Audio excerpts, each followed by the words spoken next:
مولاي صل وسلم دائما. الحمد لله وحده وإليه يرجع الأمر كله، والصلاة والسلام على من لا نبي بعده،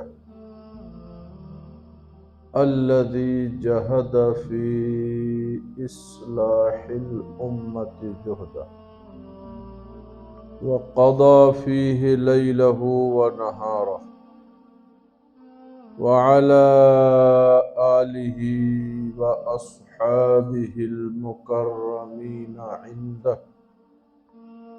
وعلى سائر التابعين نهجه. أما بعد، فأعوذ بالله من الشيطان الرجيم. بسم الله الرحمن الرحيم.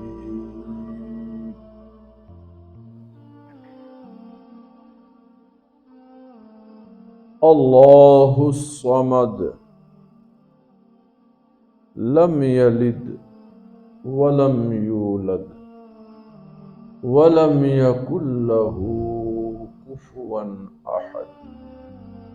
صدق الله مولانا العظيم، وصدق نبينا وحبيبنا الكريم عليه أفضل الصلاة وأكمل التسليم. ونحن على ما قال ربنا ومولانا لمن الشاهدين والشاكرين والمطمئنين والموقنين، والحمد لله رب العالمين. محبت و عقیدت میں ڈوب کر درود پاک پڑھیں۔ اللہم صل علی سیدنا مولانا محمد وآلہ وبارک وسلم صلاۃ وسلام علیک یا سیدی یا رسول اللہ۔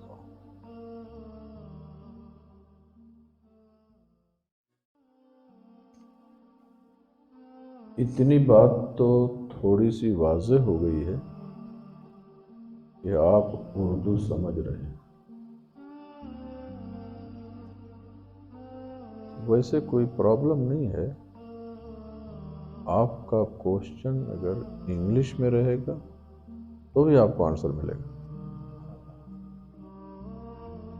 آپ کا سوال عربی میں رہے گا تو بھی اس کا جواب ملے گا۔ اور اردو ہندی تو پاکستان، انڈیا، بنگلہ دیش والے کی زبان ہی ہے، تو کوئی مسئلہ ہی نہیں۔ قابل صد مبارکباد ہیں پوری جماعت اہل سنت کی طرف سے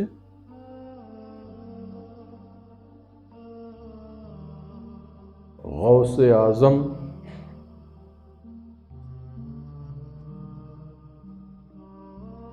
ویلفیئر فاؤنڈیشن کے ذمہ داران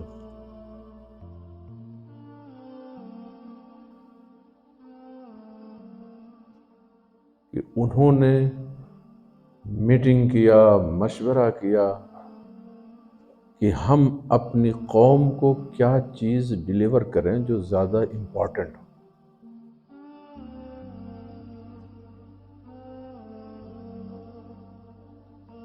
مجھ سے ٹائم لیا، مصروف تھا، تقریباً ان کی رابطے کے چند ہفتے کے بعد پھر ڈیسائیڈ کر کے ٹائم نکالا گیا، یہ سیٹنگ ہوئی۔ اور کیا رکھا کہ 3 دن کا پروگرام، 2 دن عقائد سے متعلق اور 1 دن عمل سے متعلق۔ اس ترتیب نے بھی بتایا کہ اصل مین چیز ہے عقیدہ۔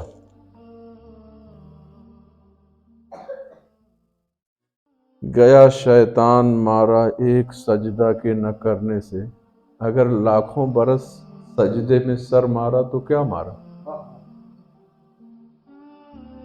عقیدہ گڑبڑ رہا، سجدہ کرتا رہا۔ جیسے آج کل بھی بہت سارے لوگ 40 days میں بہت کچھ نشان آ جاتا ہے، لیکن اصلاح عقیدہ بہت اہم چیز ہے۔ خدائے پاک قرآن عظیم میں جگہ جگہ ارشاد فرماتے ہیں ایھا الذین آمنوا وعملوا الصالحات، الذین آمنوا وعملوا الصالحات، پہلے ایمان پھر عمل۔ کوئی بھی عمارت آپ تعمیر کریں، اگر اس کا بنیاد اگر نہ ہو تو کسی کرامت سے ہی ٹھہر سکتا ہے کچھ معاملہ، ورنہ اس کی اصل تو کچھ ہے ہی نہیں۔ اب تو ایسے زلزلے آتے ہیں، ایسے طوفان آتے ہیں کہ بہت ساری بلڈنگیں بھی سب، وہ آپ سمجھو کہ اس طوفان اور اس سیلاب سے بڑھ کر کے گمراہی، بد عقیدگی کا سیلاب آج دنیا میں ہر طرف، کتنے لوگوں کو وہ بہا لے جاتا ہے، ہم اور آپ اپنی آنکھوں سے دیکھتے ہیں۔ اللہ عز و جل کی بارگاہ میں دعا ہے کہ رب قدیر ہم سب کو مذہب حق، اہل سنت و جماعت، مسلک امام احمد رضا قدس سرہ پر قائم رکھ، اور اسی مذہب حق پر ہم سب کا خاتمہ بالخیر رکھ۔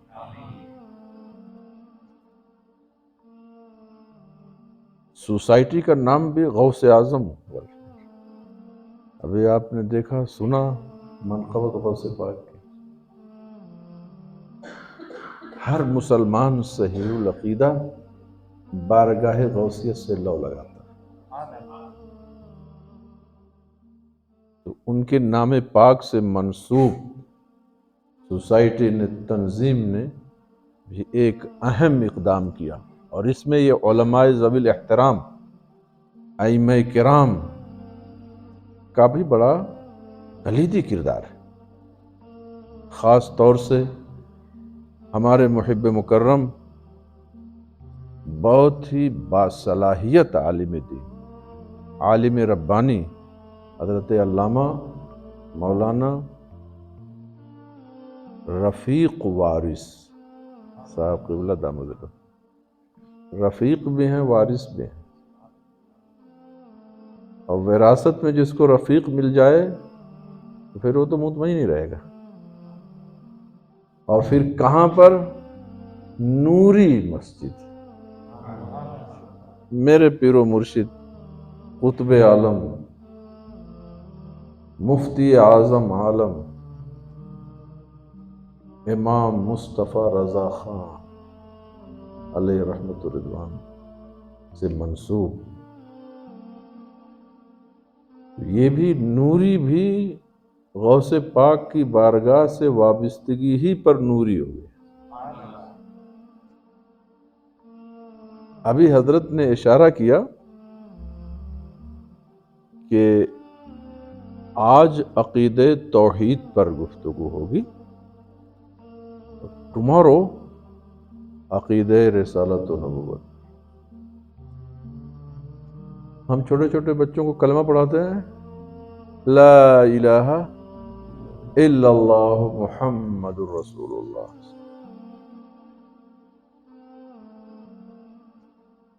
حضور اقدس نے ارشاد فرمایا، من قال لا الہ الا اللہ دخل الجنہ۔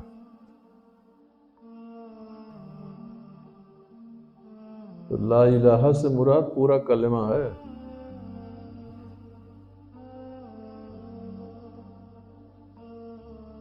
پہلا حصہ توحید سے متعلق، الہیات سے متعلق، اور دوسرا جملہ اس کلمے میں نبوت و رسالت سے متعلق۔ دونوں میں اگر کسی میں کچھ لچک آئی تو سمجھ لو کہ بس معاملہ خطرے میں چلا گیا۔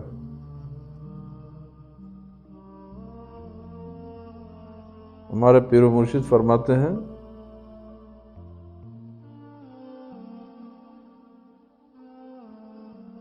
میرے دل کے اندر اللہ عز و جل اور رسول پاک صلی اللہ علیہ وسلم کی عقیدت محبت ایسی بسی ہوئی ہے کہ اگر اس کو میں 2 ٹکڑے کروں تو ایک میں لا الہ الا اللہ پاؤ گے اور دوسرے میں محمد رسول اللہ پاؤ گے۔ ایک پہ خدا ہے تو ایک پہ محمد، اگر دل کو اپنے 2 پارا کروں میں۔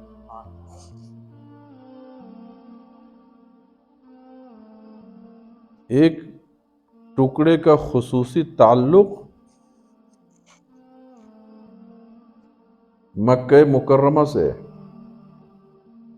اور ایک کا خصوصی تعلق مدینہ منورہ سے۔ لا الہ الا اللہ محمد رسول اللہ۔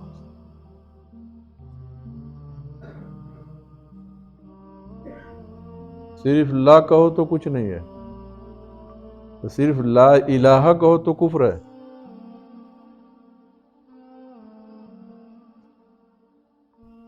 اور الا صرف لگایا تو ابھی بھی معاملہ ڈاماڈول ہے۔ کون آتا ہے؟ الا اللہ، توحید۔ لو کان فیہما آلہہ الا اللہ لفسدتا۔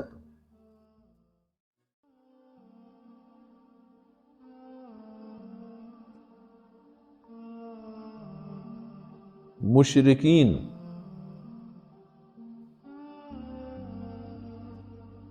اس وقت ایک دوسرے سے سوال کرتے تھے، پوچھتے تھے، جب مصطفیٰ کریم نے توحید کی دعوت دی، قولوا لا الہ الا اللہ تفلحوا، اے لوگو یہ کتنے معبود کو تم پوجتے ہو، کتنے لوگوں کی ورشپ کرتے ہو، ایک خدا کی عبادت کرو، فلاح پا جاؤ گے۔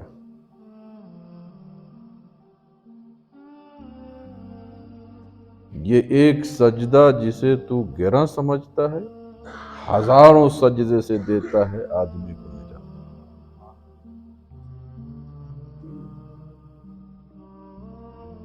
مصطفیٰ کریم نے جب دعوت توحید دی تو کوئی ادھر پوچھتا، یہ کس کی عبادت کرتے ہو، کون ہے؟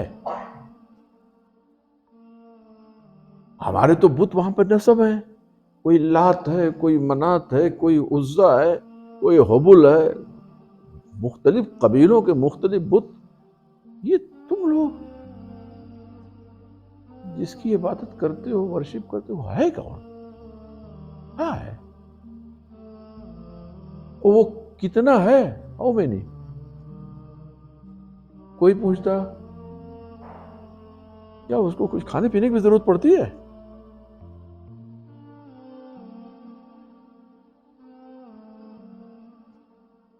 وہ ہے کیسا؟ اس کو کس نے جنم دیا ہے؟ کیا وہ بھی کچھ لوگوں کو جنم دیتا ہے؟ جیسے ماں بچے کو پیدا کرتی ہے، جنم دیتی ہے۔ وہی کہتا اچھا اس کے ساتھ کوئی اور بھی، اس کے ساتھ کوئی معاون مددگار ہے، کوئی اس کا شریک سہیم ہے؟ مختلف قسم کے سوالات کرتے۔ جبریل امین وحی لے کے آئے، پوری سورت سورہ اخلاص، سب کا جواب اس میں۔ میں قل، اے میرے محبوب، میں تو اپنے فرشتے سے بھی اعلان کروا سکتا ہوں، مگر مجھے پسند ہے کہ تم اپنی زبان سے کہو۔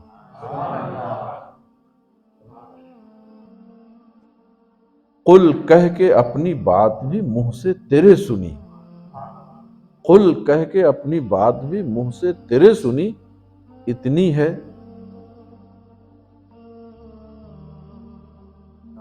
اتنی ہے اللہ کو کیا ہے تیری گفتگو پسند۔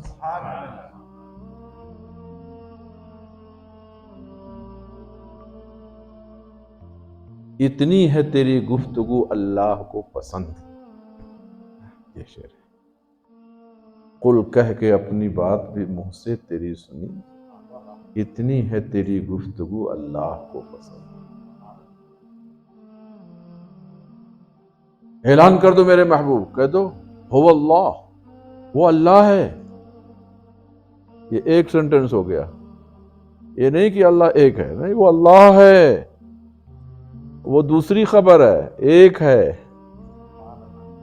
اس لیے امام احمد رضا جب کنز الایمان میں ترجمہ فرماتے ہیں نا، یہ پوری جو روایات ہیں احادیث کریمہ میں کس تناظر میں اس آیت کا نزول ہوا، کس کا یہ جواب ہے، کہتے ہیں فرما دو، کہہ دو وہ اللہ ہے، ایک ہے،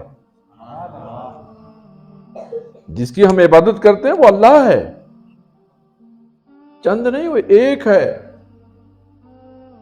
وہ کسی کا محتاج نہیں، وہ بے نیاز ہے، سب اس کے محتاج ہیں، وہ کسی کا محتاج نہیں۔ وہ خالق تو ذرے ذرے کا ہے، لیکن جیسے ماں فیمیل جیسے بچے کو جنتی ہے، ویسا اس نے کسی کو جنا نہیں، اور نہ اس کو کسی نے جنا۔ وہ نہ کسی کا والد ہے اور نہ وہ کسی کا ولد ہے، لم یلد ولم یولد، نہ وہ کسی کا والد نہ وہ کسی کا مولود،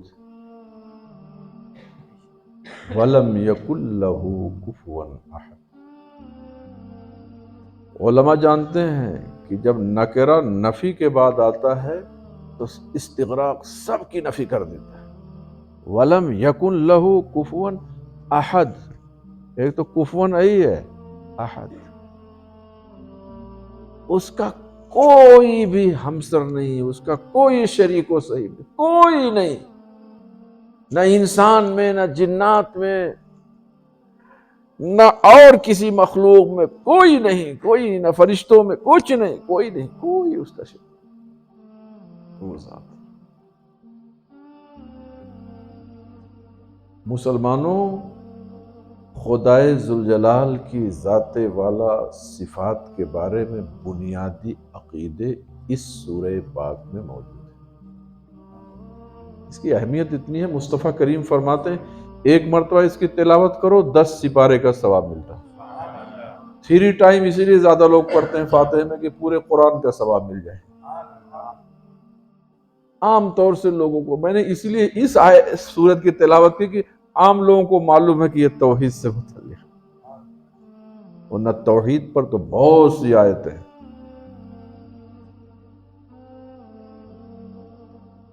خدائے ذوالجلال ایک ہے، اس کا کوئی شریک نہیں، وہ بے نیاز ہے، کسی کا محتاج نہیں، وہ مکان سے، جہت سے پاک ہے، جہت، مکان، ادھر ادھر، اپ ڈاؤن، لیفٹ رائٹ، سب کا وہ پیدا کرنے والا، وہ سب کو فنا کر دے گا تو بھی اس کی ذات کو بقا ہے۔ کل من علیہا فان وَيَبْقَى وَجْهُ رَبِّكَ ذُو الْجَلَالِ وَالْإِكْرَامِ۔ میں اپنے ملک کے لوگوں کا خیال کرتے ہوئے خدائے ذوالجلال سے متعلق 4 اور عقیدے کا ذکر کرتا ہوں جو ہمارے کمیونٹی میں رانگ طریقے سے رائج ہے۔ نمبر 1، ہمارے ملک میں بہت سے علاقوں میں، خاص طور سے خواتین، اللہ میاں، اللہ میاں کی مرضی، اللہ میاں جیسا چاہے گا ہوگا، اللہ میاں، یہ میاں کا لفظ خدا کے لیے بولنا منع ہے، اللہ پاک کے لیے میاں کا لفظ نہیں بولنا، اس کے جو معنی ہیں وہ خدا کی شان کے لائق نہیں، زیادہ نہیں۔ اس لیے میاں نہ بولو. اللہ تعالی، اللہ تبارک و تعالی، اللہ جل وعلا، اللہ سبحانہ، اللہ جل شانہ، اللہ عز و جل، اللہ پاک. یہ سب لفظ بولو، اللہ میاں نہیں بولو. نمبر 2، اللہ وحدہ لا شریک ہے، اس کے لیے یہ لفظ نہ یوز کرو اردو زبان میں یا اس کا مفہوم کسی اور لینگویج میں. اللہ تعالیٰ فرماتے ہیں، اللہ قیامت میں فرمائیں گے، نہیں، پلورل کا لفظ خدا کے لیے نہیں، خدا کے لیے سنگولر. یہ بد مذہبوں کے یہاں زیادہ استعمال ہے، اہل سنت و جماعت کے اسلاف و اکابر نے کبھی اس کو استعمال نہیں کیا. ہمارے اعلیٰ حضرت رضی اللہ تعالیٰ عنہ نے بھی فتاوی رضویہ میں لکھا ہے کہ منع ہے. یعنی بہتر نہیں ہے، اچھا نہیں ہے. بد مذہب خاص طور سے وہ جو اپنے کو اہل توحید کہتے ہیں، وہ کہتے ہیں اصل میں اس میں رسپیکٹ ہے. اللہ تعالیٰ فرماتے ہیں، اللہ تعالیٰ فرمائیں گے، اس میں رسپیکٹ ہے. ہم نے کہا رے بھائی، خدا تو وحدہ لا شریک ہے، اس کا رسپیکٹ پلورل میں نہیں ہے، سنگولر میں ہے. ایسا لفظ بولو جس میں توحید جھلکے، وہ ہے خدا کی رسپیکٹ. ہاں، مصطفیٰ کریم کے لیے تم کہو مصطفیٰ کریم فرماتے ہیں، نبی کریم فرمائیں گے، کہو. مگر خدا وحدہ لا شریک کا رسپیکٹ اس میں ہے کہ ایسا لفظ استعمال کرو جس میں سنگولر ہی سنگولر، پلورل کی بوئی نہ آئے.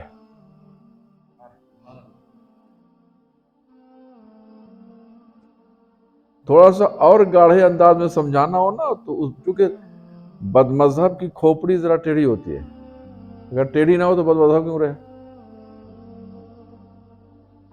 تو اس کو کہو یہ بتاؤ، وہ کیا کہتا ہے نا، پھنساتا ہے کبھی. کیا بات ہے، قرآن میں پلورل کا لفظ ہے، انا اعطیناک الکوثر. اللہ خود فرماتا ہے، نحن اقرب الیک من حبل الورید. نحن، یہ سب پلورل تو ہے سب.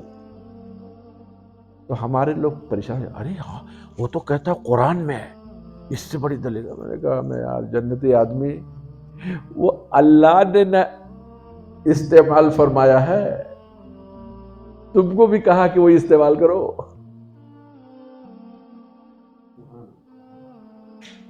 یہ بتاؤ، خدا کا رسپیکٹ مصطفیٰ جان رحمت سے بڑھ کر کوئی کر سکتا ہے؟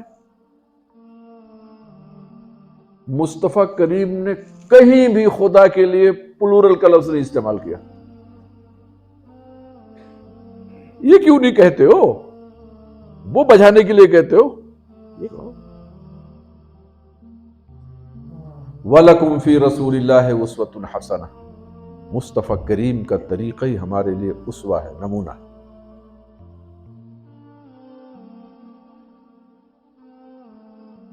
نمبر 3، ہماری کمیونٹی میں بہت بولتے ہیں نا، اوپر والا جانے. بعض لوگ تو اشارہ کرتے ہیں، حضور زمین پر آپ ہیں، اوپر اللہ. ہمارا اور کون ہے؟ بس زمین پر پنچ ہے، اوپر اللہ. اللہ پاک اوپر نیچے سے پاک ہے. اوپر نیچے کا وہ خالق ہے. اوپر نیچے نہیں تھا تو بھی وہ تھا. اوپر نیچے کو فنا کر دے گا تو بھی اس کی بقا ہے. Allah is free from any place. یہی انگلش میں کہیں گے نا، اور ہر جگہ سے پاک ہے، جہت سے پاک. اس لیے ایسا نہ کہیں۔ اور حدیث پاک میں جو وارد ہے کہ مصطفیٰ کریم فرماتے ہیں زمین والوں پر شفقت و مروت و رحمت کا برتاؤ کرو تو تم پر آسمان والا رحم کرے گا۔ کرو مہربانی تم اہل زمین پر، خدا مہرباں ہوگا عرش بری پر۔ اس کا یہ مطلب نہیں ہے کہ اللہ معاذ اللہ عرش پر ہے یا بیٹھا ہے، نہ نہ نہ۔ اس کا ایک مطلب تو یہ ہے کہ اللہ اپنے رحمت کے فرشتوں سے تمہارے اوپر رحمت کی بارش برسائے گا۔ وہ آسمان والے فرشتے ہیں یا وہ آسمان کا مالک۔ ہم تو مجازی مالک زمین کے ہو جاتے ہیں، مکان کے، مگر آسمان پر تو ہماری مجازی ملکیت بھی نہیں ہے۔ وہاں تو ملکیت صرف اور صرف اور صرف خدائے پاک کے ہے۔ تو وہ آسمان کا مالک تم پر رحمت برسائے گا، یہ مطلب۔ لہذا یہ لفظ نہیں بولنا چاہیے اللہ ہر جگہ ہے، نہیں بھائی۔ اللہ کی رحمت ہو سکتی ہے، اللہ کے جلوے ہو سکتے ہیں، لیکن اللہ پاک کو نہ کہو اللہ ہر جگہ ہے۔ وہ جگہ سے پاک ہے، وہ جگہ کا خالق ہے۔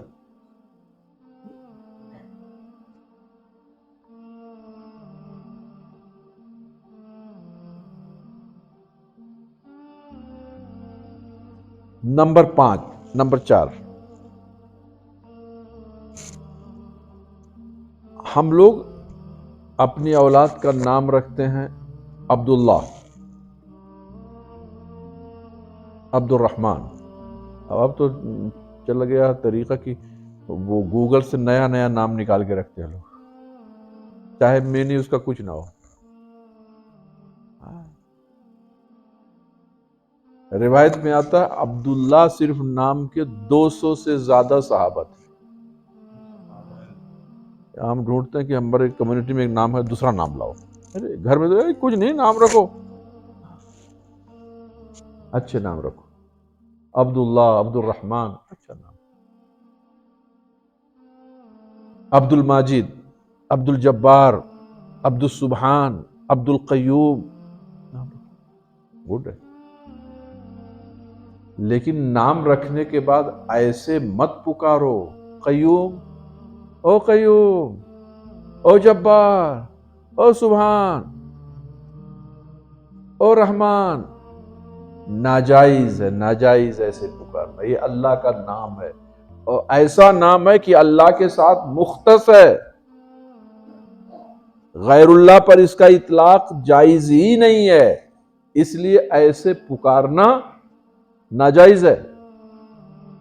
اور کچھ لوگ تو بگاڑ کر پکارتے ہیں معاذ اللہ، او رحمنما، او قیوما، او سبحانما، ایسا بولتے ہیں، او جبروا۔ یہ تو کفر ہے، اس لیے لوگوں بچو، اس سے بچو۔ یہ بہت کمیونٹی میں ہمارے یہ وبا ہے، اس سے بچو، پرہیز کرو، بچو۔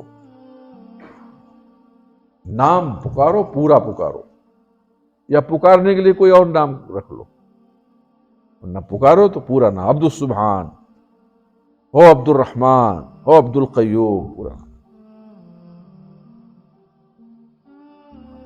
اللہ تبارک و تعالی ہم کو، آپ کو، سب کو حسن عقیدہ پر قائم رکھے۔ اب آپ کوئی بھی سوال بلا جھجک کریں، ڈونٹ شائی۔ کوئی بھی سوال ہو، اللہ عز و جل سے متعلق ہمارا کیا عقیدہ ہونا چاہیے، سوال کرو۔ کل نبوت و رسالت سے متعلق جو کوشچن کرنا چاہو گے کرو۔ بسم اللہ۔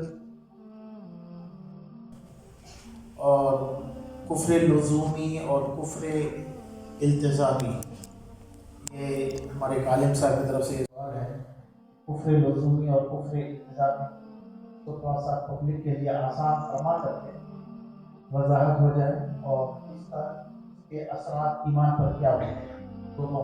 ماشاء اللہ، سوال تو بہت اہم ہے، اور علماء کی نشست میں اس پر زیادہ گفتگو کرنے کی۔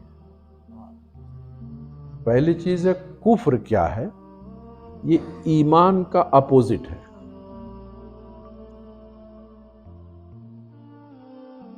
تو دین کی ضروریات کو ایکسپٹ کرنا، چاہے وہ الہیات سے متعلق ہو، نبوات و رسالات سے متعلق ہو، ملائکہ سے متعلق ہو، اس کو ایکسپٹ کرنا یہ ایمان ہے.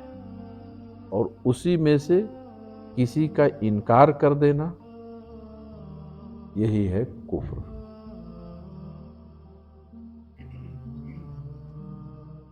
ایمان اور کفر ایک دوسرے کی ضد ہے، اور ایک ضد سے دوسری ضد کو پہچانا جاتا ہے.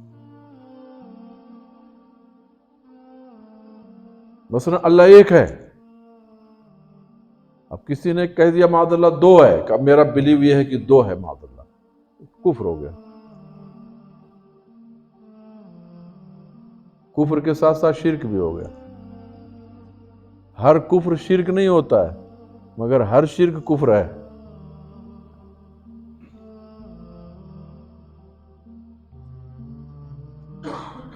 کسی نے کہا میں سیدنا محمد رسول اللہ صلی اللہ علیہ وسلم کو نبی مانتا ہوں،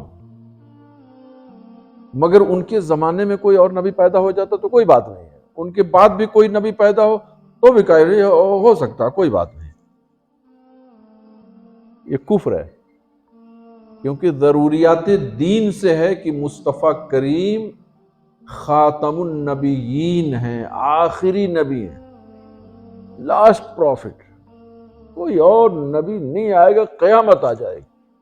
یہاں تک کہ سیدنا عیسیٰ علیہ السلام آسمان سے نزول فرمائیں گے تو مصطفیٰ کریم کے امتی کی حیثیت سے ہوں گے، گو کہ وہ پیغمبر ہیں، مگر ان کی شریعت نہیں چلے گی، وہ خود فالو کریں گے مصطفیٰ کریم کی شریعت.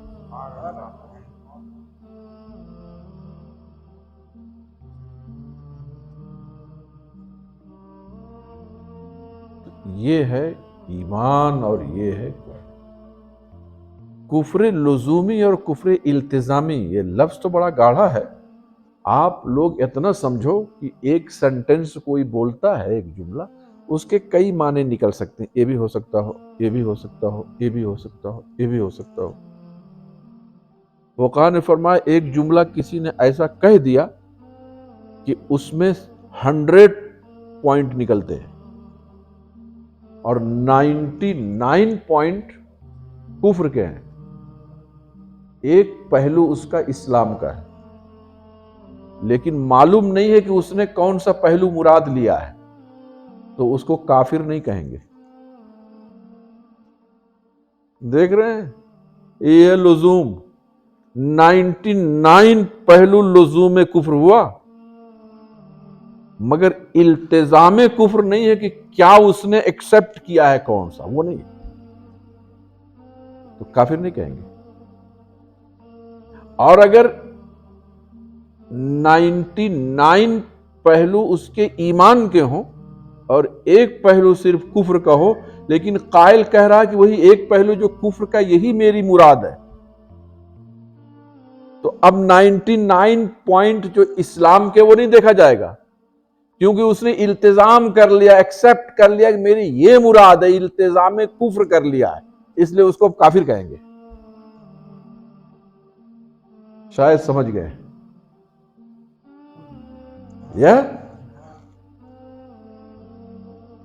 اب جیسے ایک بد مذہب کہتا ہے، لکھتا ہے کہ سیدنا محمد صلی اللہ علیہ وسلم کے زمانے میں اگر کوئی نیا نبی پیدا ہو یا ان کے زمانے کے بعد بھی آئے تو بھی خاتمیت میں کوئی فرق نہیں آئے گا.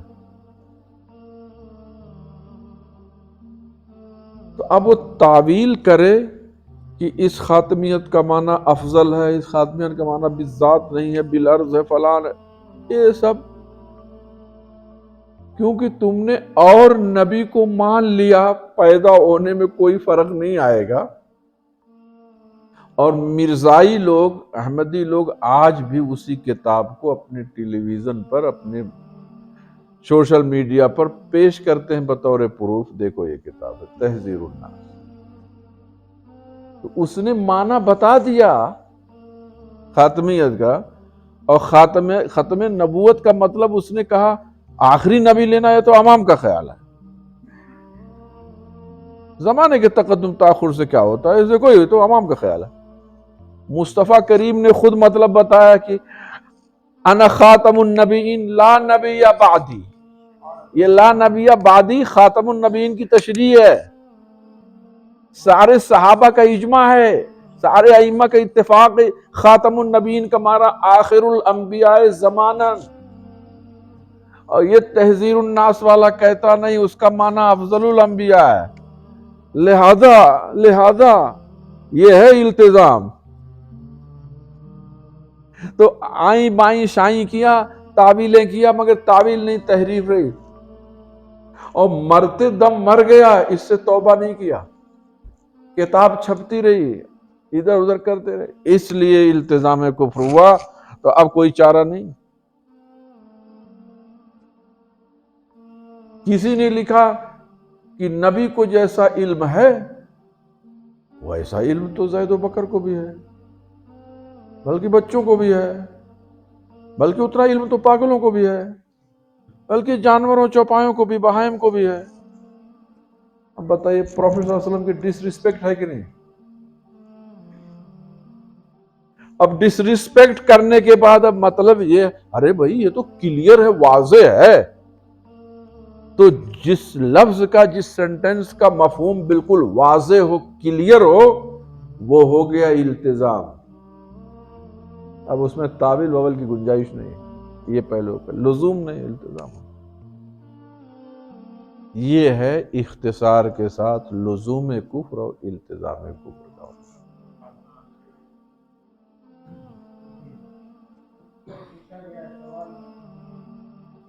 اگر کسی کے منہ سے بے خیالی کا کفر نکل گیا، مثلا کہنا چاہتا تھا کہ اللہ مالک ہے، مگر معاذ اللہ منہ سے نکلا کہ اللہ مالک نہیں، تو کیا اس صورت میں بھی بندہ کافر ہوتا ہے؟ جھٹکے میں سبقت لسانی سے نکل گئے. مسلم شریف کی حدیث ہے، ایک صحابی کا اونٹ غائب ہو گیا تھا، بہت دنوں سے ڈھونڈ رہے تھے، نہیں مل رہا تھا.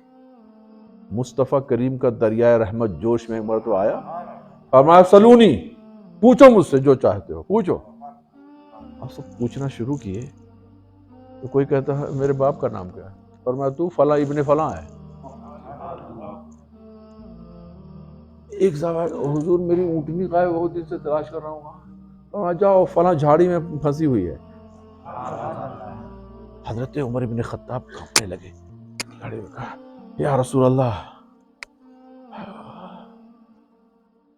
ہم تو ایمان رکھتے ہیں، آپ نبی ہیں، دین ہمارا اسلام ہے، اللہ ہمارا رب ہے، آمنت باللہ ربا وبالاسلام دینا وبمحمد صلی اللہ علیہ وسلم نبی و رسول. تو ایسی ایک صحابی کی اونٹنی غائب تھے، پریشان تھے، بہت ڈھونڈتے، اجالا رات میں آتا چاندنی کے ڈھونڈتے ہوئے. بڑے کے بعد جب پا گئے تو بڑے مگن ہو گئے، خوش ہو کے کہتے ہیں اللہ کا شکر ادا کرتے، اے اللہ میں تیرا رب ہوں، تو میرا بندہ ہے. الٹ دیا. یہ سبقت لسانی میں ہو گیا. یہ حدیث ہے. مگر کون کہے گا صحابی نے کفر؟ ہوتا تو مصطفیٰ کریم سے بڑھ کے اصلاح کرنے والا کون تھا؟ سبقت لسانی، اس پر تکفیر نہیں کی جائے گی، بس تنبیہ کی جائے گی. ذرا دیکھ اللہ و رسول کا معاملہ ہے تو ذرا ہوش دماغ سب زبان سب ٹھیک ٹھاک ذرا کر کے تب بولا، غفلت سے مت بول. جی کوئی اپنے دشمن سے تنگ آ کر اگر اس طرح بک دے کہ فلاں شخص نے ہماری ناک میں تن کر رکھا ہے، اور دکھ کی بات تو یہ ہے کہ اللہ بھی ایسوں ہی کے ساتھ ہوتا ہے، اس کے بارے میں کیا حکم ہے؟ توبہ استغفر اللہ، یہ کفر ہے. اللہ کی طرف عز و جل اللہ سبحانہ کی طرف ایسی چیز منسوب کیا جو اس کی شان کے لائق نہیں۔ سبحان ربک رب العزت عما یصفون، یہ کفر ہے، اس سے توبہ کروائی جائے۔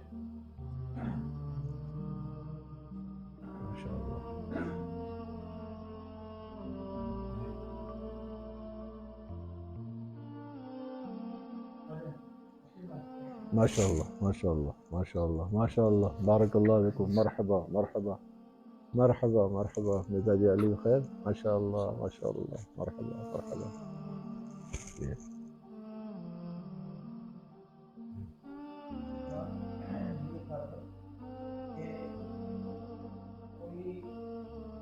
کوئی اپنے دشمن سے تنگ آ کر اس طرح بتے تو فلاں شخص نے ہماری ناک میں دم کر رکھا ہے، اس کی بات یہ ہے کہ عذاب رسولی کے ساتھ ہوتا ہے، تو حضرت نے فرمایا کہ یہ کلمہ کفر سے بچنا چاہیے۔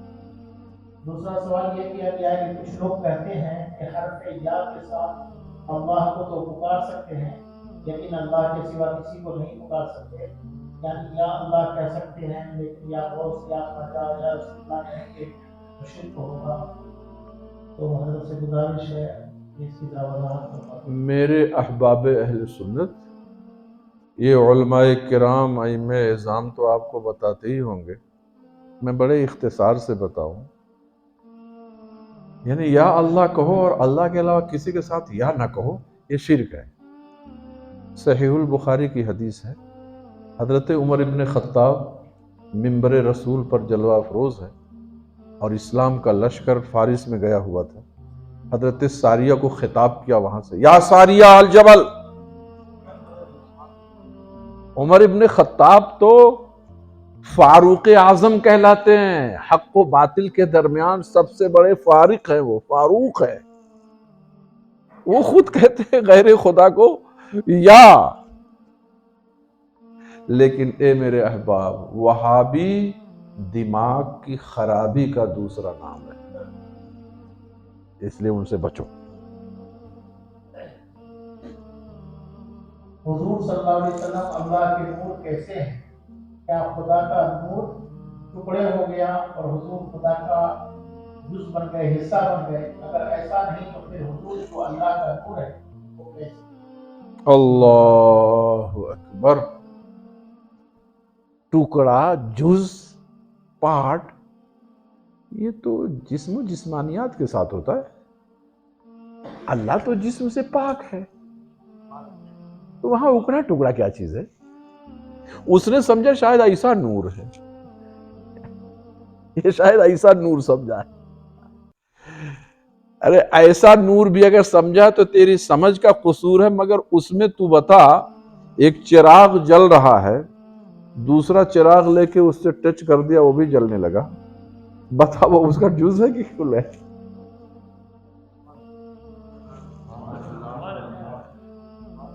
پوچھ، اس کا دماغ ٹھیک ہو جائے گا۔ اور اگر زیادہ گاڑھا پوچھنا ہے تو مینگو کا اس وقت موسم ہے نا، یہاں نہیں ہے کہ ہمارے ملکوں میں ہے؟ ہاں مینگو، یہ اس کا پیڑ ہے نا، پیڑ، ٹری، اسی سے مینگو ہے۔ اس سے پوچھو وہ مینگو کا پھل اصل ہے کہ ٹری اصل ہے؟ جواب دے دے گا تو آپ سمجھ لیجئے کہ ہاں کچھ ہے، مرتے دم تک نہیں بتا پائے گا اصل کون ہے۔ جب یہ نہیں سمجھ پا رہے ہو تو خدائے پاک کے نور کو اس طریقے سمجھ رہے ہو ٹکڑا ہے پکڑا ہے۔ ارے بھائی، حدیث پاک میں یہ ہے کہ اللہ عز و جل نے سب سے پہلے تیرے نبی کے نور کو اپنے نور سے پیدا کیا۔ تو وہ جو سے ہے نا، عربی میں من کا لفظ ہے، وہ من تبعیضیہ نہیں ہے، جز کے لیے نہیں ہے، من ابتدائیہ ہے، یعنی خدائے ذوالجلال وہی تو خالق ہے۔ کان اللہ ولم یکن معہ شیء، خدا تھا کچھ نہ تھا، جب اس نے ارادہ فرمایا تو سب سے پہلے نور مصطفیٰ کو پیدا کیا، بس اس تخلیق کی ابتدا ہوئی وہاں سے، بس یہ ہے۔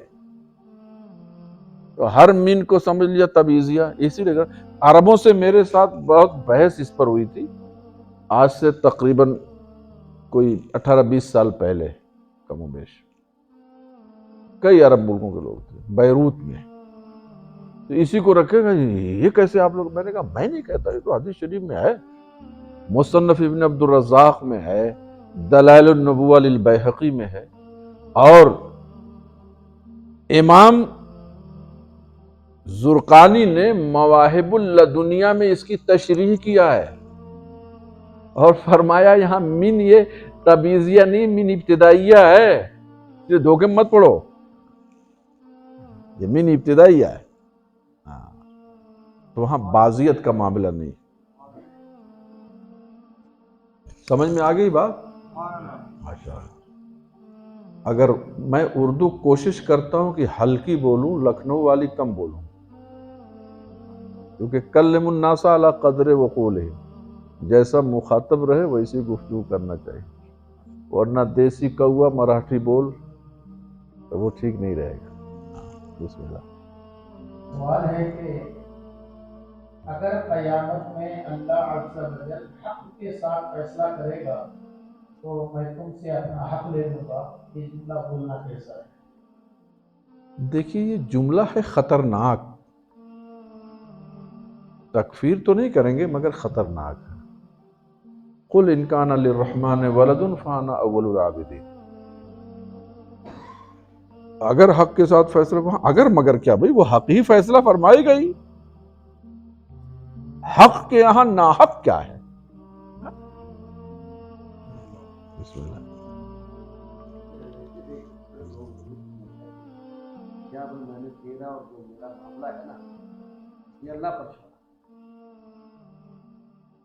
ہاں، اس کا مطلب یہ ہوا کہ آخرت کے دن فیصلہ ہوگا، اس لفظ کے بولنے میں کوئی حرج نہیں، اس کا مفہوم یہی ہے کہ اب دنیا میں ہم نہیں دیں، بس اللہ کے حوالے، یعنی اللہ اس کا جزا سزا دے گا۔ آیت کریمہ قل لا اقول لکم عندی خزائن اللہ ولا اعلم الغیب کا مطلب کیا ہے؟ ماشاءاللہ، اس قسم کے سوالات جانتے ہیں کس کی طرف سے آتے ہیں؟ منہم، یہ تو آیا کہ قل لا اقول لکم عندی خزائن اللہ، اے محبوب تم کہہ دو میرے پاس اللہ کے خزانے تھوڑی ہیں، نہیں ہیں، ولا عالم الغیب، میں غیب نہیں جانتا، تو بڑے خوش ہو گئے، کہا بھائی یہ بھی تو فرمایا گیا ہے، مصطفیٰ کریم نے خود ارشاد فرمایا ہے، اعطیت مفاتیح خزائن الارض او کما قال رسول اللہ صلی اللہ علیہ وسلم، مجھے تو پوری زمین کے خزانوں کی چابی مجھے دی گئی ہے۔ جامع ترمذی کی حدیث ہے، مصطفیٰ کریم فرماتے ہیں خدائے ذوالجلال نے اپنا دست قدرت میرے سینے پہ رکھا، فَتَجَلَّ لِي كُلَّ شَيْءٍ، ہر چیز روشن ہو گئی، میں تو مشارق الارض و مغاربہا سب میں دیکھتا ہوں۔ یہ بھی تو قرآن اعلان کرتا ہے، وَمَا هُوَ عَلَى الْغَيْبِ بِضَنِينٍ، میرا محبوب غیب بتانے میں بخیل نہیں ہے، وہ صرف جانتا ہی نہیں ہے اور کو بتاتا بھی ہے۔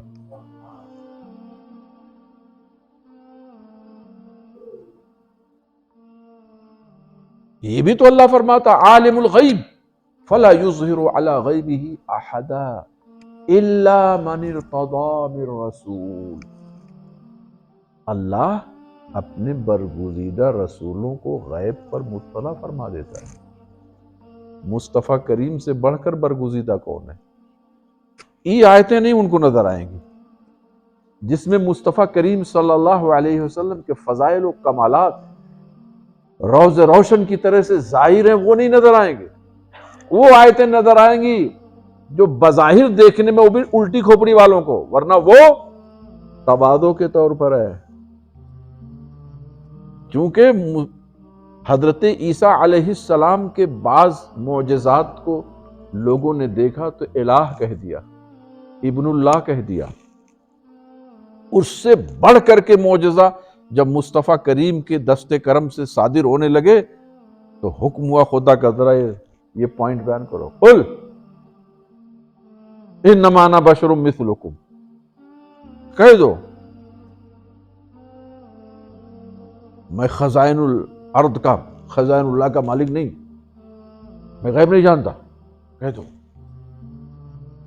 تاکہ خلق خدا تمہیں خدا نہ کہنے لگے.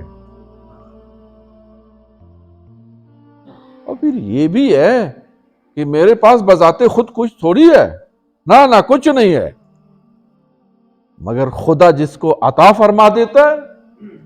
تو ہمارے اعلی حضرت امام عشق و محبت فرماتے ہیں مالک کونین ہیں، گو پاس کچھ رکھتے نہیں. مالک کونین ہیں، گو پاس کچھ رکھتے نہیں، دو جہاں کی نعمتیں ہیں خالی ان کے ہاتھ میں، خالی ان کے ہاتھ میں، خالی ان کے ہاتھ میں. کیا اعلی حضرت کے کلمات ہے. تو اس لیے یہ سارا پوائنٹ بھی دیکھو، اور ہمیشہ ذہن میں وہ پہلو زیادہ لانا چاہیے جس میں عظمت رسالت، شان نبوت واضح ہو.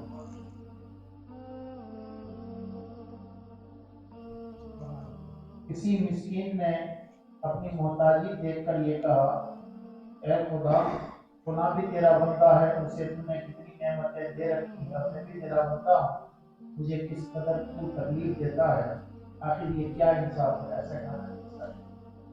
یہ کفر ہے، کفر.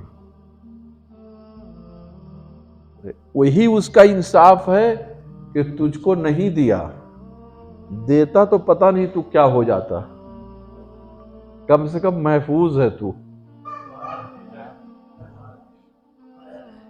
نہیں دیا تو یہ حال ہے، دے دیتا تو کیا ہو جاتا. اس لیے تیرے حالات خود تجھ کو جواب دے رہے ہیں.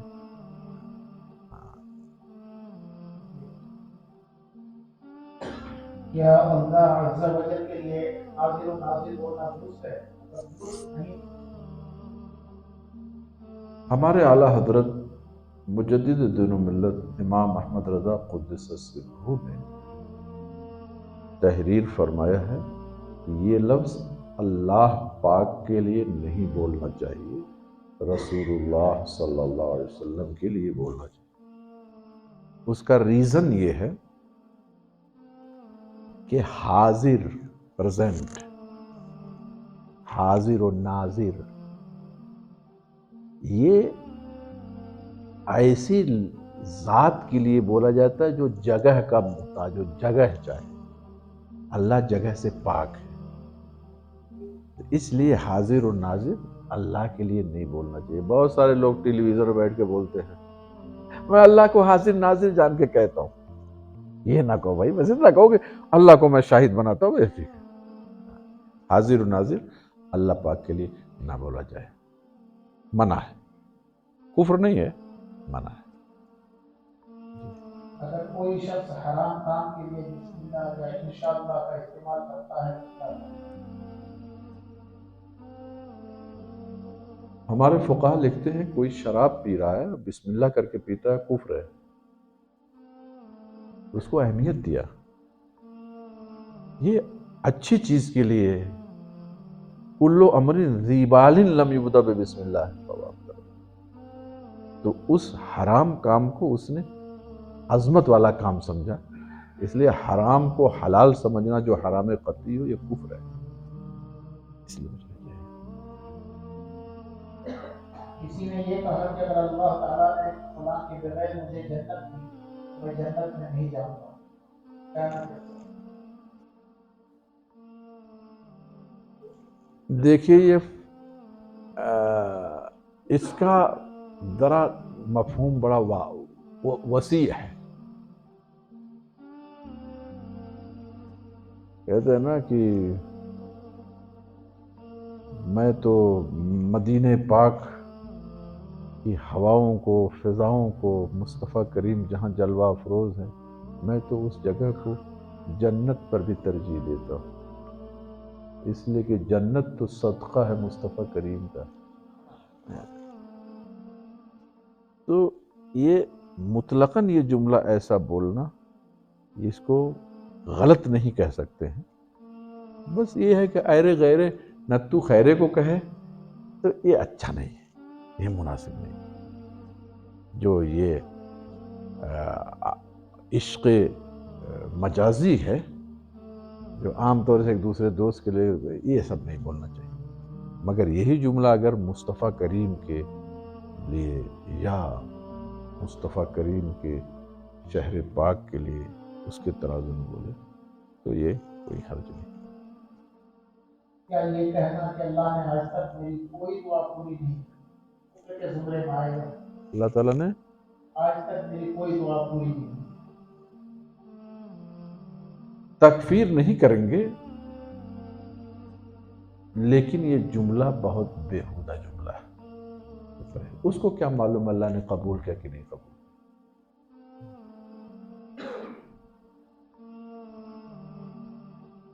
جی یہ جملہ کہنا کیسا کہ اللہ نے مجھ پر مصیبتوں کے پہاڑ چھوڑے. دیکھیے قرآن پاک میں ہے کہ حضرت موسیٰ علیہ السلام کی قوم کا حال تھا کہ ان تصیبہم حسنہ تو کہتے تھے من عندنا، اور جب تصیبہم سیئہ مصیبت کو یاد کہتے تھے یہ موسیٰ کی وجہ سے ہے، یہ فلاں کی وجہ سے. تو اللہ تعالیٰ کی طرف، اللہ کے نیک بندوں کی طرف مصیبتوں کی نسبت نہیں کرنا چاہیے، ناجائز ہے. جیسے قرآن پاک میں وہ کیا ہے، ام اراد بہم ربہم رشدا، کیا ہے؟ کوئی حافظ صاحب ہے؟ ارید بمن فی الارض ام اراد بہم ربہم رشدا. بس ایک جگہ اسی آیت میں اریدہ ہے اور اسی میں ارادہ ہے. ارادہ یہ معروف ہے کہ اس میں رشد کی نسبت ہے، اچھائی کی نسبت. اچھائی برائی سب خدا کی طرف سے ہے، اسی کی تخلیق سے ہے، لیکن خدا کی طرف برائی کی نسبت نہیں کرنا چاہیے، ہدایت کی، رشد کی نسبت کرنا چاہیے، اور برائی اور دلالت کی نسبت اپنے نفس کی طرف کرنا چاہیے. ہاں، اور کیا ارید بمن فی الارض، ہاں رشد، ہاں یہ ہے. جیسے اللہ تعالی ہر ایک کا خالق ہے، دنیا کے ذرے ذرے کا خالق خدا ہے، لیکن یہ کوئی کہے کہ معاذ اللہ اللہ خالق القردہ والخنازیر ہے، خالق القاذورات ہے، اللہ خنزیر کا خالق ہے، بندر کا خالق ہے، گندگی کا خالق ہے. بہت سے فقہاء نے تکفیر کی ہے، حالانکہ خالق کوئی دوسرا نہیں ہے، لیکن یہ نسبت میں گندگی ہے، اس لیے اللہ تعالیٰ کی طرف نسبت ہے. اللہ تعالیٰ نے آخر میرے ہی نصیب میں اتنی پریشانی کیوں رکھی، یہ جملہ کہنا کیسا ہے؟ یہ شرطیہ جملہ ہے، کہنا نہیں چاہیے، لیکن اس کے اوپر کوئی ایسا حکم نہیں ہے. یہ بولنا کہ ارے یہ تو اتنا چالاک ہے کہ خدا کو بھی دھوکہ دے دے، کیسا ہے؟ یہ دیکھیے بظاہر یہ کفر ہے. قرآن پاک میں ہے نا یخادعون اللہ، تو لیکن جمہور مفسر اے فی زعمہم کیونکہ وہ مشرکین تھے، وہ منافقین تھے، وہ اپنے گمان میں کہتے تھے کہ ہم نے خدا کو دھوکہ دیا، لیکن وہاں رسول خدا کو دھوکہ دیتے تھے، وہاں اللہ کے نیک بندوں کو دھوکہ دیتے تھے۔ دھوکے کا مطلب ہے کہ کوئی چیز چھپی ہوئی ہو، آدمی غفل ہو جائے۔ جیسے آپ کا یہ راستہ ہے، ہم نے وہاں راستے میں تھوڑا گڈھا کر کے اوپر سے کوئی لکڑی کوئی ہلکی رکھ کر کے اور کر دیا، آپ گئے گر پڑے اندر، چلے گئے گڈھے میں، یہ ہم نے آپ کو دھوکہ دیا ہے۔ کیوں؟ اس لیے کہ آپ کو معلومات نہیں ہے۔ خدا تو ذرے ذرے کا علم رکھتا ہے، وہاں دھوکہ کیا معاملہ؟ ہمیں اپنے دل و دماغ میں جو چیزیں ہیں ہم سے زیادہ وہ جانتا ہے کہ ہمارے دل و دماغ کو۔ ان اللہ لا یخفی علیہ شیء فی الارض ولا فی السماء۔ اگر کوئی شخص یہ کہے کہ اللہ جانتا ہے کہ یہ کام میں نے نہیں کیا، حالانکہ کرنے والے کو پتا ہے کہ وہ کام اس نے کیا ہے، تو کیا کہنے والے پر حکم کفر لگے گا؟ اور اگر لگے گا تو دیکھیے، تکفیر تو نہ کی جائے، یہ ہے کہ ایسا جملہ استعمال کرنا ناجائز ہے۔ جھوٹ بول رہا ہے، جھوٹ بول رہا ہے، نہیں جانتا، مطلب گویا کہ وجود میں یہ نہیں آیا ہے۔ وہ ہے نا سورہ بقرہ سیقول میں لیعلم اللہ، ہے نا، لیعلم مانا اے لیرا، اسی میں کچھ لوگوں نے کفر کر دیا کہ یعنی اللہ کو معلوم نہیں تھا تاکہ اللہ جان لے، تو جہالت کی نسبت کر، ہاں وہ ہے نا جو قبلہ اللہ نے تبدیل فرمایا، مما ينقلب على عقبیہ، تو وہاں یہ عالم مانا یرا ہے۔ کچھ لوگوں نے ترجمہ کیا تاکہ اللہ جان جائے، اس کا مطلب پہلے اس کو علم نہیں تھا، پھر علم ہوئے، جہالت کی نسبت خدا کی طرف ہوئی، یہ کفر ہے۔ اگر کوئی شخص ان الفاظ میں دعا کرے کہ اے اللہ مجھے رزق دے اور مجھ پر تنگ دستی ڈال کر ظلم نہ کر، کفر ہے، کفر ہے، کفر ہے۔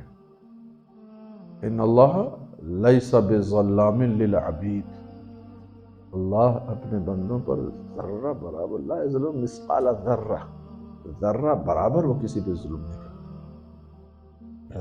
ظلم کی نسبت خدا کی طرف کرنا کفر ہے، کفر۔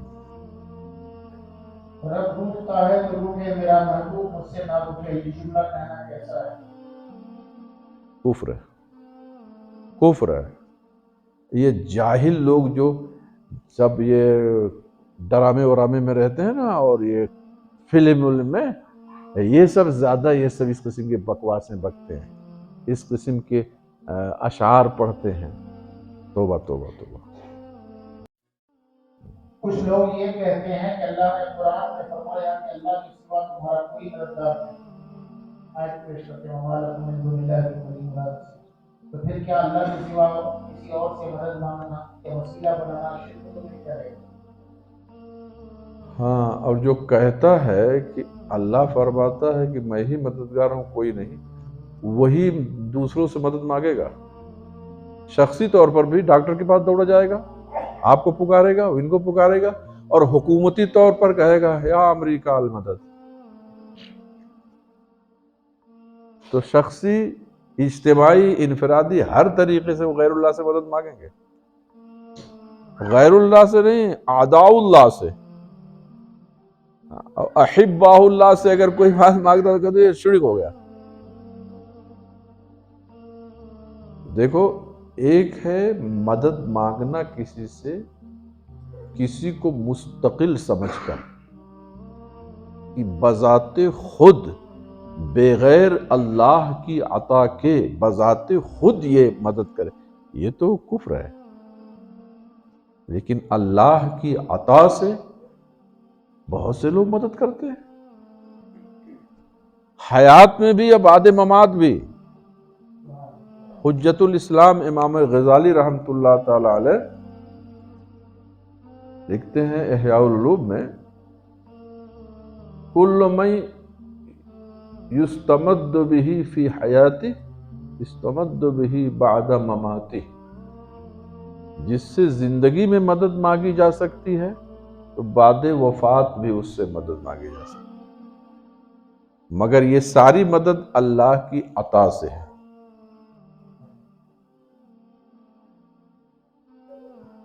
بہت سے اکابر نے کہا حضرت موسیٰ کاظم علیہ رحمت الرضوان کے مزار کو یہ تریاق ہے، تریاق مجرب، وہاں دعائیں قبول ہوتی ہیں، قبول کرنے والا خدا ہے۔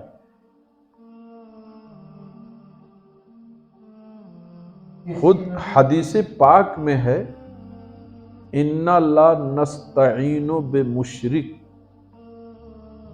ہم کسی مشرک سے مدد نہیں مانگتے۔ محدثین فرماتے ہیں یہ اقتضاء النص بتاتی ہے، مشرک سے نہیں مدد مانگتے، یعنی مومن سے مانگتے ہیں۔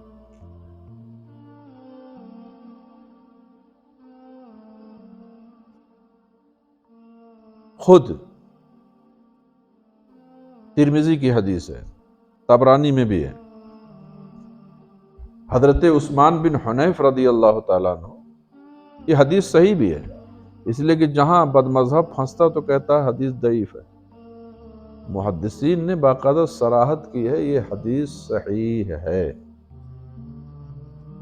نبی کریم صلی اللہ علیہ وسلم کی بارگاہ میں ایک نابینا صحابی حاضر ہوئے، عرض کیا یا رسول اللہ صلی اللہ علیہ وسلم، بینائی نہیں ہے، سب اندھیرا ہے، حضور دعا کر دیجئے اللہ میری بینائی لوٹا دے۔ حضور نے فرمایا صبر کر، میرے لیے بہتر ہے، یا تو کہا تو دعا کر ہی دیتا ہوں، اور حضور دعا فرما دیجئے۔ فرمایا اچھا وضو بنا کے آ، کہا 2 رکعت نفل پڑھ، فرمایا یہ دعا پڑھ، اللہم انی اتوجہ الیک بنبیک محمد نبی الرحمہ۔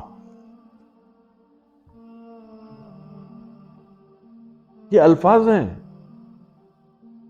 محمد صلی اللہ علیہ وسلم کے وسیلے سے دعا کی تعلیم مصطفیٰ کریم خود دے رہے ہیں۔ کہتے ہیں ابھی وہ دعا کیا ہی، ابھی مجلس اٹھی بھی نہیں تھی، فرتد بصیرا،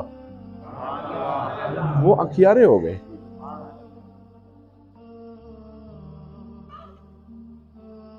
تو کچھ کہتے ہیں، یہ دیکھیے غلط پہلو نکالا، کچھ کہتے ہیں وہ تو حضور کے زمانے بات ہے نا، آپ کاہے مانگتے ہو؟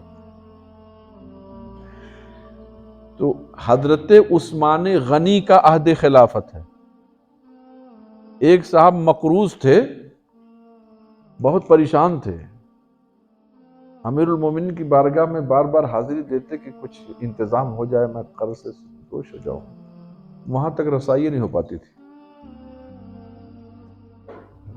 پریشان تھے۔ راستے میں حضرت عثمان بن حنیف کا معاملہ ہو اور حدیث کے راوی تھے، تو کہا ایسا کرو، ایک نسخہ میں بتاتا ہوں، مصطفیٰ کریم نے ایسا کیا تھا، وضو بناؤ فریش، 2 رکعت نماز پڑھو اور یہ دعا کرو، اور دعا کیے، کہا اب جاؤ۔ گئے ادھر سے جو دربان سے، کہا کیا نام ہے، کہا امیر المومنین کے ہاں چلو بلا رہے ہیں، گئے، حضور میں بہت دیر، ہاں آپ نے ایسے کیوں نہیں بتایا، بیٹھیے، اتنا ان کو دو۔ کہتے ہیں بس یہ تو مصطفیٰ کریم کا وسیلہ ایسا وسیلہ ہے کہ بعد میں بھی دیکھو اتنے بڑی بڑی حاجتیں اس وسیلے کے صدقے میں پوری ہو جاتی ہیں۔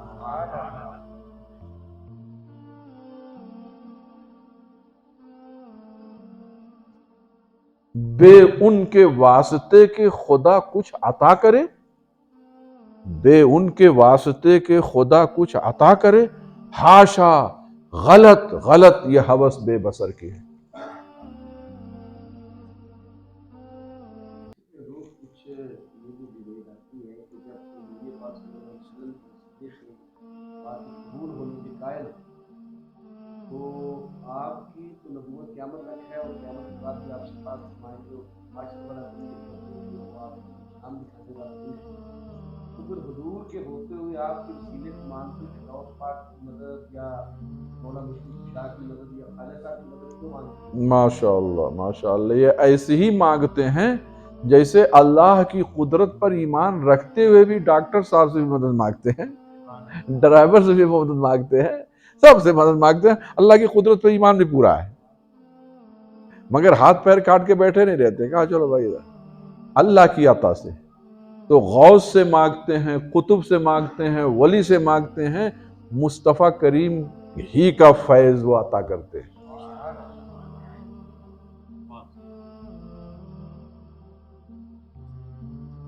سنتے ہیں کہ محشر میں صرف ان کی رسائی ہے، اگر ان کی رسائی ہے لو جب تو بنائی ہے۔ پھر اللہ حضرت فرماتے ہیں یہ کیا کہہ دیا، سنتے ہیں؟ فرماتے ہیں مطلع میں یہ شک کیا تھا، واللہ رضا واللہ، مطلع میں یہ شک کیا تھا، واللہ رضا واللہ، صرف ان کی رسائی ہے، صرف ان کی رسائی ہے۔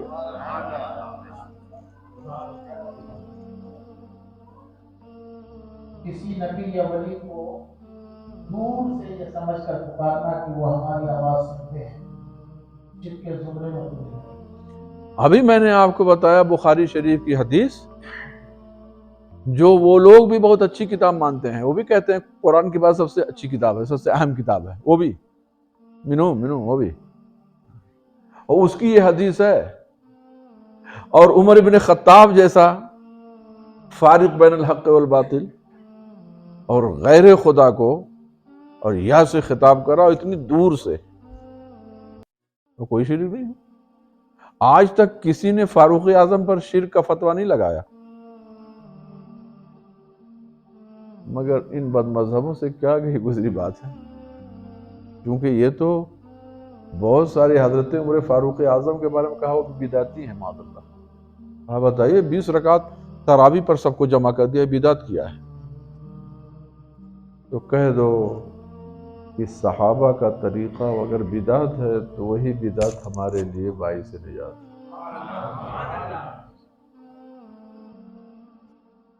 کسی نے اپنے محسن کا شکریہ ادا کرتے ہوئے کہا اللہ عز و جل آپ کو جزائے خیر، محسن بولا مجھے جزائے خیر نہیں چاہیے، کیا اسے جواب پر حکم نہ دے؟ کفر ہے، کفر ہے۔ کچھ لوگ کہتے ہیں کہ زندوں سے مدد مانگنا جائز ہے مگر مردوں سے نہیں، تو دلیل یہ دیتے ہیں کہ زندے میں مدد کی طاقت ہے، مردہ میں نہیں، وہ اسے شرک بتاتے ہیں، اس کی وضاحت فرماتے ہیں۔ اور ہاتھ میں ریموٹ بھی لیے رہتے ہیں، اس سے خوب مدد مانگتے ہیں، اور اتنا مردہ وہ ہے کہ وہ بولو تو بولتا نہیں کچھ ہے، اور اسے کہو تو چلتا بھی نہیں ہے، کچھ نہیں، تو اس مردے سے مدد مانگتے ہیں۔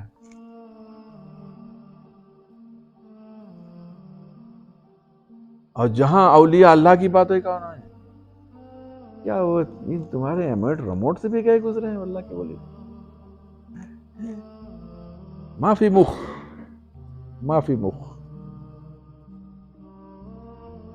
وہابی دماغ کی خرابی۔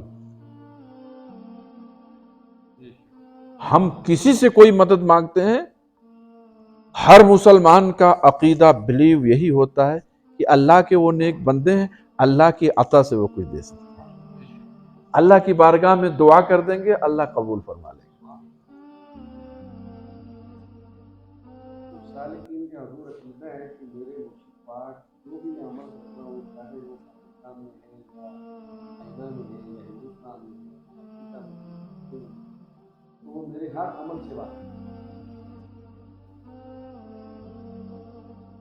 یہ حسن ظن ہے، اللہ عطا فرما دے مرشد پاک کو تو کیا بعید ہے۔ غوث پاک تو فرماتے ہیں نظر تو الی بلاد اللہ جمعا کخردلۃ علی حکم اتصالی۔ بلاد جمع کا لفظ کہتے ہیں، پھر جمعہ بھی کہتے ہیں، اور نظر تو کہہ رہے ہیں، رائے تو نہیں کہہ رہے ہیں، نظر تو جیسے رائی کا دانہ ہتھیلی پہ رکھ دو. تو ایسے فرماتے ہیں پوری روئے زمین کو میں دیکھ رہا ہوں. اور اللہ حکم اتصالی، رائی کا دانہ یہاں رکھو تو کچھ حصہ جو تلوے سے ملا وہ تو نہیں نظر آ رہا ہے. کہنے اللہ حکم اتصالی، میں جو دیکھتا ہوں نا وہ جو متصل ہے رائی کا دانہ اس کو بھی دیکھتا ہوں. اور اللہ حکم اتصالی، ون ٹائم نہیں، کنٹینیو. توجہ کی دیکھ لیا. ایک بزرگ کے یہاں ایک مشرک گیا، کافر زنار باندھے ہوئے. تو وہ ہوتا نا ہندو لوگ وہ دھاگا یہاں باندھے رہتے ہیں، جب واش روم جاتے ہیں تو کان میں لگا لیتے ہیں نا، زنار. وہ یہاں اندر چھپائے ہوئے تھا. کہا حضور یہ آپ لوگ ایک حدیث شریف سناتے ہیں، اتقوا فراست المومن فإنہ ینظر بنور اللہ. مومن کی فراست سے ڈرو، وہ اللہ کے نور سے دیکھ رہا ہے. یہ کیا مطلب ہے اللہ کے نور سے دیکھ رہا مومن؟ یہ عام مومن کے بارے میں ہے. تو بزرگ نے کہا ایسا کرو، پہلے زنار نکالو تب اس کے بعد سمجھاتے ہیں. وہ تو قدموں پہ گر گیا. کہا حضور مطلب سمجھ گیا میں کہ ایک مومن اللہ کے نور سے کیسے دیکھتا ہے. میرے پیر و مرشد کی بارگاہ میں ایک بڑا آدمی ذرا پہنچا. تو ہوتا ہے نا کچھ جو بزنس مین ہوتے ہیں، اللہ ماشاءاللہ سب بزنس مین نہیں، جیسے وہ بزنس کا پوائنٹ ہر جگہ دیکھتے ہیں. تو سوچے کہ بہت لوگ ان کے پاس آتے ہیں مرید ہونے، بالکل ان کو دیکھنے کے لیے لائن لگی رہتی. سرکار مفتی اعظم وہ تھے کہ کتنے ہندوؤں نے ان کی صورت دیکھ کے اسلام قبول کر لیا تھا. تو وہ بڑے صاحب پہنچے اور پان بہت کھاتے تھے، پان. اچھا چلتا ہوں، بڑے اللہ والے ہیں، اگر انہوں نے آج مجھے پان کھلا دیا تب مرید ہو جاؤں گا. سرکار مفتی اعظم ان سے نہ کوئی چین نہ پہچان، کوئی ملاقات پہلے کچھ نہیں، جانتے بھی نہیں کیا کھاتا کیا پیتا، کچھ نہیں. آجا ملاقات بھی کیا ہوا. فرمایا اوہ وہاں سے پان لگا کے ان کو. وہ تو قدموں پہ گر گیا. کہا حضور معاف کر دیجیے. کہا کوئی بات نہیں، بیٹھو. تو اللہ والوں کی بات اللہ والوں کی بات. جی دو آدمیوں میں لڑائی ہوئی، کسی نے کہا صلح کر لو، اس پر اس نے کہا تم کو کیا اگر خدا کرے تو پھر صلح نہیں ہوگا. کفر ہے، توبہ کرے. وہ اگر کسی نے پریشانیوں سے گھبرا کر یہ کہہ دیا کہ اگر واقعی اللہ عز و جل ہوتا، غریبوں کا ساتھ دیتا، مجبوروں کا سہارا ہوتا. صریح کفر ہے. توبہ کرے، توبہ کرے اور بیوی سے نیا نکاح بھی کرے. بیعت بھی ٹوٹ گئی ہے، پھر سے مرید ہو، کلمہ بھی پڑھے. بات کا بھی سوال ہے کہ انسان جھوٹ بولتا ہے اور دوسرا انسان کا شخص یہ کہے کہ اگر اس کی فرشتہ بھی اس کی گواہی دے دے، بیوی میں اس کی گواہی، فرشتے کی گواہی قبول کر کر اس کے بعد کیا ہوگا؟ دیکھیے یہ ہے قضیہ شرطیہ. اگر فرشتہ بھی گواہی دے تو میں اس کی گواہی قبول نہیں کروں گا. یہ بیہودہ لفظ تو ہے، ایک طریقے سے فرشتے کی ڈس رسپیکٹ ہے. تکفیر نہ کہیے، کافر نہ کہیے، بس کفر یا کلمہ ہے. قل ان کان للرحمن ولد فانا اول العابدین. بسم اللہ. ماشاء اللہ. اللہ عز و جل کو سخی کہہ سکتے ہیں کیا؟ یہ بڑا اہم سوال ہے.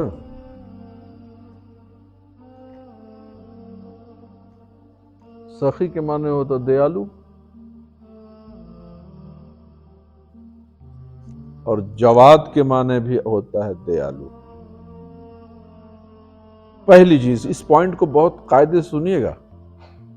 اللہ عز و جل کے لیے وہی الفاظ استعمال کیے جاتے ہیں جو شریعت میں وارد ہے، جو منصوص ہیں وہی الفاظ استعمال کیا جاتے ہیں. اللہ کے لیے جواد کا لفظ وارد ہے، مگر سخی کا لفظ وارد نہیں ہے، اس لیے سخی کا لفظ اللہ کے لیے استعمال کرنا درست نہیں ہے۔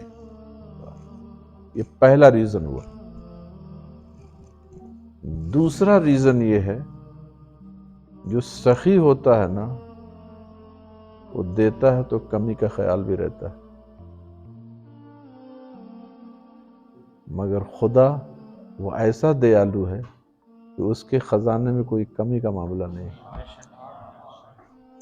دوسرا معاملہ جیسے قرآن کے پہلے ہی سپارے میں وَعَلَّمَ آدَمَ الْأَسْمَاءَ كُلَّهَا، اللہ نے حضرت آدم علیہ السلام کو تمام نام سکھا دیا۔ علامہ، علامہ کا لفظ ہے، مگر اللہ پاک کو معلم کہنا ناجائز ہے۔ دیکھ رہے نا، علامہ کا لفظ ہے، معلم کہنا ناجائز ہے۔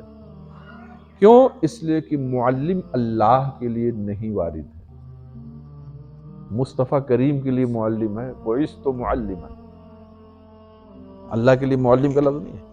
اور پھر معلم جب لفظ بولا جاتا تو یہ ایک پروفیشنل چیز ہے، جو بیج لیتا پڑھاتا ہے، استاد ہے، اللہ تعالیٰ اس سے پاک ہے، اس لیے معلم نہیں کہیں گے۔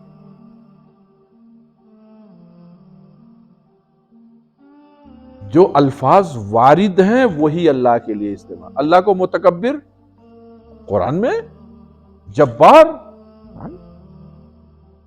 لیکن کسی بندے کو کہہ دو متکبر اس کے لیے عیب ہو گیا، کیونکہ وہ متکبر کا جو معنی بندے کے لیے وہ عیب ہے، گھمنڈی۔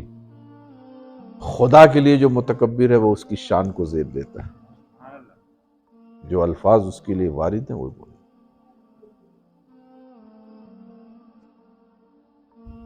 جو الفاظ وارد نہیں ہیں، جیسے سائیں بولتے ہیں نا، بعض علاقوں میں کہتے ہیں سائیں، اللہ سائیں، سائیں نہیں بولنا چاہیے، جیسے میاں نہیں بولنا چاہیے، سائیں بھی نہیں بولنا چاہیے اللہ کے لیے، یہ بھی بعض علاقوں میں کہتے ہیں سائیں۔ اللہ تعالیٰ کے اسماء اسماء توقیفی ہیں، جو منصوص ہیں، وارد ہیں، وہ بولے جائیں۔ وَلَهُ الْأَسْمَاءُ الْحُسْنَى، اسی سے اس کے بلاؤ، اسی سے۔ میری آج کل انٹرنیٹ کی فون بڑی بحث کرتے ہیں کہ اسلامی ممالک لیڈرز کو دیکھا جاتا ہے، ان میں کچھ ایسے لیڈر ملتے ہیں جنہوں نے مسلمانوں کو کئی امت کو متحد کرنے کی کوشش کی، لیکن کہیں ان کو اسیسینیٹ کر دیا گیا، کچھ ہم دھماکے میں مار دیا گیا، اس میں کچھ لوگ یہ کہتے نظر آتے ہیں کہ یار اللہ کوئی مجبور نہیں، اللہ ہی معاذ اللہ نہیں چاہتا، یا یہ کہنا کہ اللہ کی مدد شامل ہے، یہ کہنا۔ دیکھیے، اللہ کی مدد شامل حال نہیں، اس کہنے میں کوئی حرج نہیں۔ اللہ کو منظور نہیں اس لیے ایسا ہو گیا، اللہ کو منظور ہوتا تو نہیں ہوتا، اس کہنے میں کوئی حرج نہیں۔ لیکن ہماری شامت نفس سے ایسا ہوا، اگر ہم نے جد و جہد کی ہوتی تو اللہ کی مدد شامل حال ہوتی۔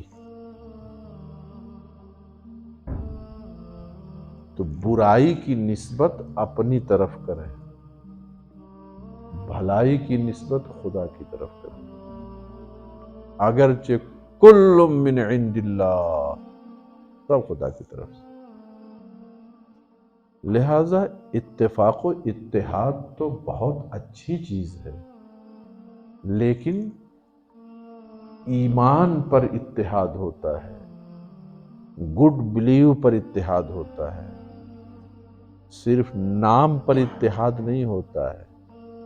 اب آپ غور کیجئے، ایسے لوگ بھی ہیں جو کلمہ پڑھتے ہیں، قرآن کی تلاوت کرتے ہیں، 5 وقت نماز پڑھتے ہیں، اور کہتے ہیں مرزا کو وہ نبی بھی ہے، تو کیا کہتا ہوں متحد ہو جاؤ؟ ٹھیک ہے، جہاں غیر مسلم کا معاملہ ہو تو کلمہ گو جتنے ہیں شیعہ ہوں، وہابی ہوں، مرزائی ہوں، جب غیر مسلم سے تو وہ تھوڑی دیکھتے ہیں کہ یہ سنی ہے، یہ وہابی ہے، یہ شیعہ ہے، وہ تو سب پر حملہ کرتے ہیں۔ تو یہ سیاسی اتفاق ہوا کہ ایک کے ساتھ دوسرے بھی نہ پسیں۔ اس سیاسی اتفاق پر ہمارے علماء نے کمپرومائز کیا ہے، لیکن دینی اتحاد کبھی بھی کفر پر نہیں ہو سکتا ہے۔ ایک بھی عاشق مصطفیٰ ہوگا تو کبھی بھی مصطفیٰ کریم کی بارگاہ میں ڈس رسپیکٹ کرنے والوں سے اتفاق نہیں کر سکتا۔ ناموس رسالت پر، ناموس الہی پر کبھی کوئی کمپرومائز نہیں کر سکتا۔ شاید دونوں کا فرق آپ نے سمجھ لیا۔ بسم اللہ۔ ضرور ایک ہے یہ آج کل میڈیا پر بھی آ رہے ہیں، علماء بھی فرماتے ہیں بندہ صبح اٹھے گا اور شام تک وہ کافر ہو جائے گا، شام صبح تک کافر ہو جائے گا۔ پہلے کیا یہ ہے وہ کیا ہوگا، کیا معاملہ ہوگا؟ حدیث شریف میں ہے یمسی مومنا ویصبح کافرا، یصبح مؤمنا ویمسی کافرا۔ یہ حدیث پاک میں اس کا مطلب یہ ہوا کہ لوگ اتنے زیادہ دین سے دور ہوں گے کہ جدھر کی ہوا چلے گی اس طرف چل جائیں گے، سمجھیں گے یہی دین ہے۔ جیسے آج کل ہوتا ہے نا، وہ آپ کے ملک میں بھی، یہاں بھی ہوگا، افریقہ میں کچھ آتے ہیں عرب والے گڑبڑ شبڑ، انگلش بولے، عربی بولے، ہمارے انگلش میں نیا دین آ گیا، چلو چلو۔ ایسا UK وغیرہ میں بھی ہے، مگر چند سال کے بعد، چند مہینے کے بعد جب بات کھلتی ہے، ارے تو گڑبڑ ہے، اس کا بلیو تو گڑبڑ ہے۔ یہ ایسے یہودیوں کے بھی مبلغین چلتے ہیں، عیسائیوں کے بھی مبلغین چلتے ہیں۔ تو بہت آدمی کو حساب سے اپنے جو ملک کے اپنے معتمد جو علماء ہیں، سب سے پہلے گائیڈنس ان سے لیجیے، کہیں جانے کے لیے بھی ان سے گائیڈنس لیجیے، ورنہ وہی ہوگا جو صوفی صاحب نے فرمایا کہ حدیث پاک میں ہے کہ تھوڑی دیر میں بندہ مومن ہو کے کافر ہو جائے گا، کوئی اس کا بھروسہ نہیں۔ یہ بھی آثار قیامت سے۔ آج دیکھیے ماں باپ ناک رگڑ رہے ہیں، بیٹا بیٹی گوگل میں گئے، مشرک ہو گئے، مرتد ہو گئے، کافر ہو گئے، آگے ہوئے۔ اس لیے احتیاط ضروری ہے۔ جی حدیث میں آتے ہیں کہ کچھ گناہ ایسے ہیں جن کی پکڑ یعنی بندہ تب تک نہیں مرے گا جب تک اس کا دنیا میں اس کا بنیادہ نہیں، والدین کا پڑھنا ہے۔ جب ہم دنیا میں دیکھتے ہیں کہ ان کی رسی دراز ہے، ہم یہ کہتے ہیں کہ یار اللہ ہی جانتا ہے یار ان کو کب یہ معاملہ ہے۔ بے شک بے شک اللہ جانتا ہے کہ کب پکڑ ہوگی، لیکن ہم دیکھ رہے ہیں کہ وہ ماں باپ کا نافرمان ہے، ہم دیکھ رہے ہیں کہ سود خور ہے، تو اتنا کنفرم ہے کہ یہ رانگ ہے، رائٹ نہیں ہے۔ اللہ کی مصلحت وہی جانتا ہے۔ وَلَهُ الْحُجَّةُ الْبَالِغَةُ، وہ کب گرفت فرمائے گا، کیسے گرفت فرمائے گا، یہ وہی جانے، وہی مدبر حقیقی ہے۔ لیکن جب اس نے بتا دیا، اس کے محبوب نے واضح کر دیا یہ حرام ہے، یہ حلال ہے، الحرام بین والحلال بین، تو ہم اس کو ویسے ہی سمجھیں گے، یہ نہیں کہ حرام کاری کر رہا تو بھی سمجھیں گے اور بہت اچھا ہے۔ نہیں نہیں، وہ غلط ہے، وہ غلط ہے۔ پکڑ کیوں نہیں ہو رہی؟ اللہ کی مصلحت۔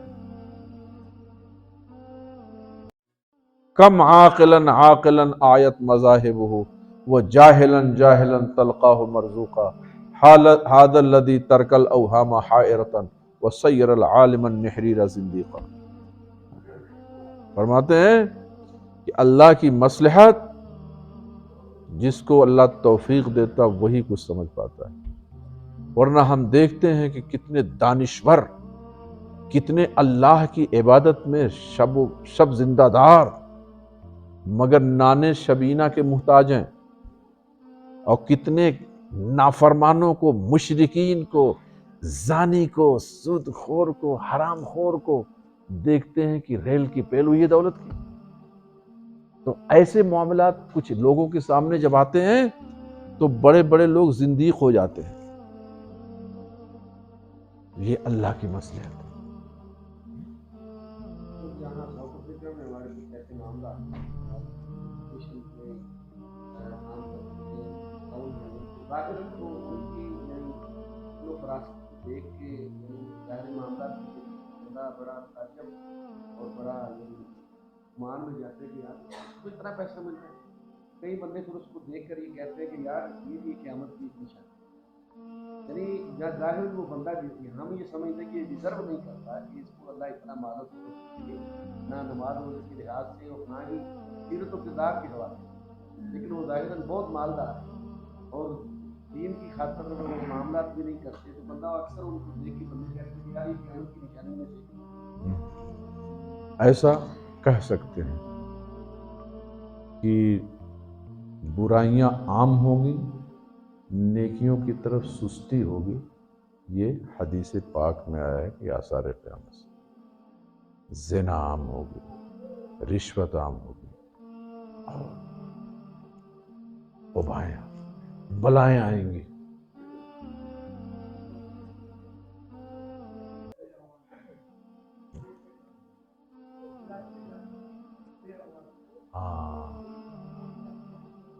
ہاں یہ مقولہ ہے، یہ کہاوت ہے، اللہ کی لاٹھی میں آواز نہیں۔ کیا مطلب کہ ہم آپ کوئی کام کرتے ہیں تو 10 آدمی جان جاتے ہیں، مگر اللہ کسی کی گرفت فرماتا ہے تو پتہ نہیں چلتا ہے، تھوڑی دیر میں پتہ چلا اس کا ہاتھ اپائج ہو گیا، لنگڑا ہو گیا، لولا ہو گیا۔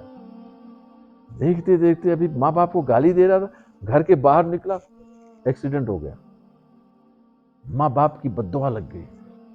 تو کیا ہوا کہ اللہ کی مار پڑی، مگر ایسا اچانک پڑی کہ کچھ خبر نہیں۔ اسی معنی کر کہتے ہیں اللہ کی لاٹھی میں آواز۔ اللہ تعالیٰ خیر فرمائے۔ ٹمارو انشاءاللہ یا بسم اللہ۔